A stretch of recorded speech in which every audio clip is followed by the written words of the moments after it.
তোমার চাইতে হবে নামিয়ে মাথা হে বিধাতা, রক্ত দিয়ে শুতে হবে নামিয়ে মাথা হে বিধাতা। এই জনতা বিচারপতি তোমার বিচার করবে যারা আছে গেছে। এই জনতা তারা টুকুন প্রান্তে প্রাণ পেয়েছে, তারা ধনিয়ানের রক্ত ভিজে প্রাণ পেয়েছে, ধনিয়ানের রক্ত ভিজে প্রাণ পেয়েছে। তারা খুশির গান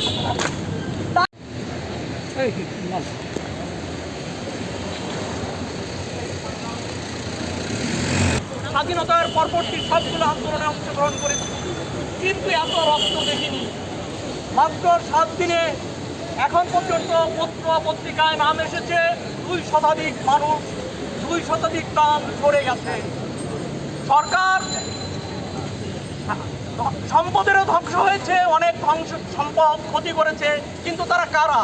আগেই যদি তাদের নাম বলে দেওয়া যায়, নাম বলে দেওয়া হয়, তাহলে মনে করতে হবে যে তদন্ত প্রভাবিত হতে পারে।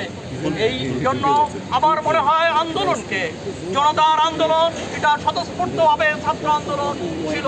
এই আন্দোলনের সঙ্গে গরিব মানুষ, হকার, শ্রমিক এবং স্থানীয় জনগণ, রাজনৈতিক কর্মী সবার অংশগ্রহণের মধ্য দিয়ে এই আন্দোলন এখন ছাত্র জনতার আন্দোলনে পরিণত হয়েছে।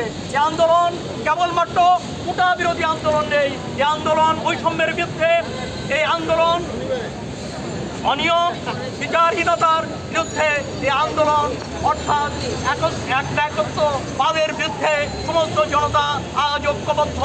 এবং আজকে আমরা মনে করতে পারি যে আন্দোলনকে প্রতিহত করার জন্য যত ষড়যন্ত্রই থাক, জনগণকে রাস্তায় নামতে হবে, সবাইকে ঐক্যবদ্ধ হতে হবে।